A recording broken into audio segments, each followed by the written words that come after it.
অসংখ্য গরু চারণভূমিতে ঘাস খেয়ে বেড়াচ্ছে।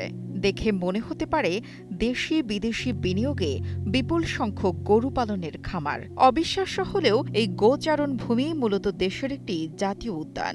আলতা দিঘিকে জাতীয় উদ্যান ঘোষণা করা হলেও এখন প্রতিদিন এই উদ্যানে ঘাস খায় প্রায় ৩০০ গরু।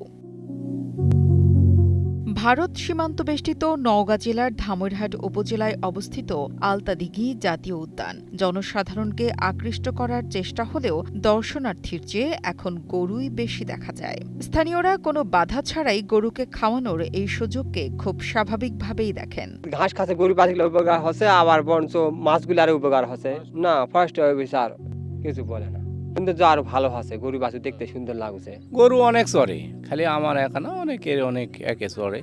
150-200 হলো গরু। পর্যায়ক্রমে মনে করেন গাছের ক্ষতিও যেমন হচ্ছে, উপকারও যেমন হচ্ছে। একটা দিক দুটা দিক থাকবেই। আগুন মনে হয় 5 থেকে 6 হাজার, বাকি নষ্ট হয়ে গেছে। আলতাদিঘি উদ্যানে বিভিন্ন সময় নতুন কয়েক হাজার গাছের চারা রোপণ করে কর্তৃপক্ষ, কিন্তু গরু ছাগলের উপদ্রবে অনেক চারাগাছই এখন বিলুপ্ত। দর্শক ও সচেতন মহল মনে করছেন প্রশাসনের অবহেলার কারণেই এই উদ্যানের এমন বেহাল দশা। জীবনের সব আয়োজন এখানে একসাথে। বর্তমানে আলতাদিঘিতে মানুষের তুলনায় এখন দেখা যায় গরুর সংখ্যাই বেশি। কারণ আগে আমার পাশে যে পাড়গুলো দেখতে পাচ্ছেন, এই পাড়গুলোতে ঘাসের যে একটা বাগানের মতো তৈরি করা হয়েছিল বা ঘাসের একটা স্তূপ ছিল, যেটা দেখতে ভালো লাগতো। এখন বর্তমানে এই গরুর চারণভূমিতে পরিণত হয়েছে আলতাদিঘির এই পাড়গুলি। এতে আসলে পরিবেশের, আলতাদিঘির যে পরিবেশ ছিল, যে সৌন্দর্যপূর্ণ একটি পরিবেশ ছিল, পাড়ের সৌন্দর্য আসলে এই গরুর চারণভূমিতে পরিণত হওয়ার কারণে ব্যাহত হয়েছে। এটা রাষ্ট্রের ক্ষতি হচ্ছে, কিন্তু প্রশাসন, যেটা এখানকার যে প্রশাসন, তারা নজরদারি ভালো মতো করছে না, গাফলতি করছে। এ কারণে গাছগুলোর একটু সমস্যা হচ্ছে।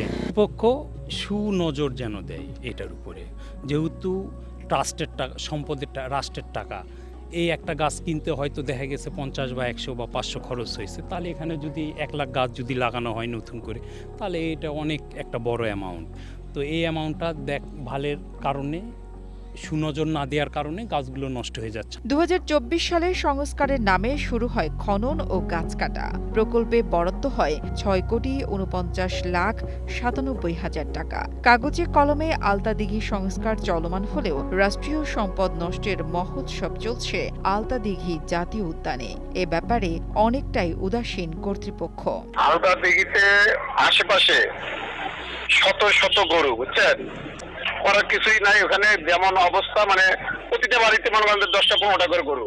হ্যাঁ, কি করবেন, বহুবার বিজিবিরা সহ আমরা করে। হ্যাঁ, বিকেলে থাকে, দুপুরে থাকে, সবসময় তারা দেই, ঘরে দেই, এই আছে, পদক্ষেপ তো নিতেই আছে। যে উদ্যান একসময় ছিল প্রকৃতি প্রেমীদের আকর্ষণ, তা আজ স্থানীয়দের গরু ছাগলের দখলে। প্রশাসন আর সরকারের উদাসীনতা আর লুটপাটের শিকার এই জাতীয় উদ্যান। মাহফুজুর রহমানের পাঠানো তথ্য ও ভিডিও চিত্রে ডেস্ক রিপোর্ট, কালের কণ্ঠ।